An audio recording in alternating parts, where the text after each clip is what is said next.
Estamos dando abertura a um novo trimestre. É um novo tema. Depois de termos considerado no trimestre passado o conteúdo da carta do apóstolo Tiago, agora nós vamos aos evangelhos, ao quarto evangelho, o evangelho de João. E a partir do estudo deste evangelho, nós vamos extrair lições maravilhosas daquilo que o apóstolo João se dedicou a registrar acerca da vida e ministério de nosso Senhor Jesus Cristo. É interessante nós sabermos que o Evangelho de João, ele teve um propósito muito especial ao ser redigido pelo apóstolo João. Diferentemente dos demais evangelhos que já haviam sido escritos há algumas décadas antes, que se preocuparam em trazer um compilado e um registro da vida e obra de Jesus para que isso não se perdesse e fosse publicado entre as pessoas, os novos conversos que estavam sendo agregados ao povo de Deus. O Evangelho de João, escrito já décadas mais tarde, João se preocupou em trazer um registro com o propósito de confrontar algumas ideias erradas que estavam surgindo já no meio da igreja cristã no final do primeiro século. Uma dessas ideias era de que Jesus era um ser criado, de que Jesus não era Deus pleno.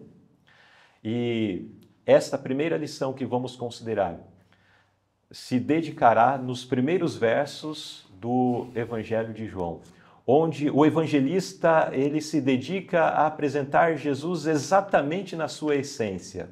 Quando nós consideramos o Evangelho de Mateus e o Evangelho de Lucas, nós encontramos esses evangelistas apresentando a genealogia humana de nosso Senhor Jesus Cristo, né? Trazendo quem gerou quem e finalmente ali seus pais e nascendo Jesus. João se preocupou em trazer a genealogia divina, se é que nós podemos dizer assim, de nosso Senhor Jesus Cristo. E eu quero te convidar para embarcar conosco nesta grande jornada de estudo da Palavra de Deus. Tenho certeza que através disto que o evangelista João registrou nesta primeira lição, e o que vamos ver nas demais lições de encontros maravilhosos de Jesus com diversas pessoas, que estavam passando por situações também diversas, distintas. Um tinha questões relacionadas a dúvidas sobre questões de fé, outro era a enfermidade de um filho, outro não sabia nem que estava precisando de água, mas Jesus, ou de algo, né? Mas Jesus chegou ali, pediu água e um grande diálogo se desenvolveu. Enfim, grandes encontros que Jesus teve com pessoas. E através do que Jesus ensinou a essas pessoas, nós também temos lições para nós. Então, vamos iniciar esse trimestre falando sobre este evangelho maravilhoso, esses ensinamentos, essas lições preciosas que Deus tem para nós a partir do que o evangelista João deixou registrado, inspirado por Deus, inspirado pelo Espírito Santo. Primeira lição, o Evangelho segundo João. O verso áureo: e o Verbo se fez carne e habitou entre nós, e vimos a sua glória como a glória do unigênito do Pai, cheio de graça e de verdade. E o pensamento da inspiração: Cristo estava unido ao Pai desde toda a eternidade, e, quando ele assumiu a natureza humana, ainda era um com Deus. Bom, aqui apenas trazendo alguns detalhes daquilo que vamos nos aprofundar ao longo dos tópicos. Vamos ao primeiro tópico. Quem estará interagindo conosco no estudo dessa lição é o pastor Gildo, que é presidente da associação aqui do estado do Rio de Janeiro, onde nós produzimos e gravamos as lições desse trimestre. Jesus, um com o Pai, o título desse tópico. Irmão Gildo, o que a palavra de Deus diz acerca de Jesus antes de sua encarnação? É interessante podermos ver que João abre o Evangelho, né, mostrando exatamente quem era Jesus. Um com o Pai. Ele era o Verbo. Então, ele não era um separado, ou ele não era apenas um ser, ele era um Deus igual ao Pai, né? Ele era Deus, o Verbo era Deus.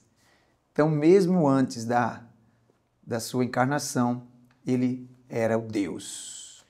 Às vezes as pessoas podem ter o pensamento, e muitas ramificações do cristianismo têm um pensamento de que Jesus veio à existência no nascimento, há pouco mais de 2000 anos atrás. Mas não é assim. Ali foi a sua encarnação. Cristo existe desde toda a eternidade. E João deixa isso bem claro nessa expressão, né? No princípio era o Verbo estava com Deus e o Verbo era Deus. Ele estava no princípio com Deus. E no desenvolvimento do verso mais à frente, nós identificamos claramente que João está falando que este Verbo é Jesus Cristo. Então nós podemos ler até assim, no princípio era Jesus, Jesus estava com Deus e Jesus era Deus. Ele estava no princípio com Deus. Então Jesus, muito antes da sua encarnação, não muito antes, né? Mas sempre, anteriormente à sua encarnação, ele já existia. Assim como o Pai. Desde o princípio, desde sempre, né? Muito bem. Agora, pergunta B. Só refazendo minha frase, eu falei, ele existe desde o princípio, não. Desde antes do princípio. Isso. Porque Deus existe sempre desde antes do princípio. É eterno. Deus não tem princípio, né? Para que fique bem claro, não fique qualquer dúvida sobre isso. Pergunta B, irmão Gildo. Como o Pai e os anjos consideravam Jesus? Então, nos textos nós temos aqui o texto de Salmos e Hebreus e também Isaías. 3 textos comprovam que ele era considerado pelo Pai como um Deus, como ele próprio. Sim. Ele era eterno e perpetuou, entendeu? Ao vir na terra, mas ele já era um Deus eterno. Isaías diz que ele era maravilhoso, conselheiro, e aqui a palavra diz Deus forte, Pai da eternidade. Né? E o texto de Hebreus mostra aqui que os anjos o adoravam. Olha que coisa linda. Todos os anjos de Deus o adorem. Né? O que de seus anjos faz ventos, de seus ministros labareda de fogo. Mas do Filho, ó Deus, o teu trono subsiste pelos séculos dos séculos.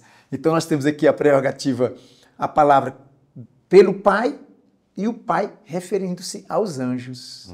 Os anjos, então, entendeu? Que o adorem, né? Exatamente. É interessante nós notarmos esta frase que é mencionado no verso 8 de Hebreus 1, é o Pai falando acerca do Filho. E quando o Pai, Deus Pai, fala acerca do Filho, ele fala, ó Deus, isso, o teu trono subsiste pelos teu séculos. Trono, Então é um testemunho do próprio Pai acerca do Filho, dizendo, ó Deus. Então se o Pai declara, quem somos nós, né, para às vezes colocarmos dúvidas em relação à divindade né? plena de nosso Senhor Jesus Cristo. E como o irmão Gildo já mencionou, mas eu quero apenas frisar o que é mencionado, porque existem também algumas correntes que colocam, Jesus é um Deus menor, né? É um Deus com o D minúsculo, inclusive. Mas aqui, quando nos é apresentada a profecia do seu nascimento, é apresentado Jesus como Deus forte. Não está falando de um Deus pequeno, um Deus fraco, de uma divindade de segunda categoria, mas está falando de Deus forte. E sobre a sua existência, aqui fala que ele é Pai da eternidade. Isso. Ou seja, a eternidade é algo infinito, né? Nós aqui não conseguimos mensurar, né? Mas aqui está falando de alguém que é maior, que é antes disso, porque é Pai dessa eternidade, né? Então, nesses versos nós temos a confirmação na palavra de Deus acerca de Cristo como sendo Deus pleno, eterno, enfim, não deixando dúvidas, né? Apesar de que, como tenho me referido, correntes de pensamento aí, às vezes apresentam Jesus como um Deus menor, como alguém que é inferior ao Pai. Mas não é isso que a Bíblia diz. Não. Seja no Antigo Testamento, através das profecias que se referiam a ele no futuro, sejam nos registros que temos no Novo Testamento, confirmando: Jesus é Deus em toda a essência, Isso. não lhe faltando nada.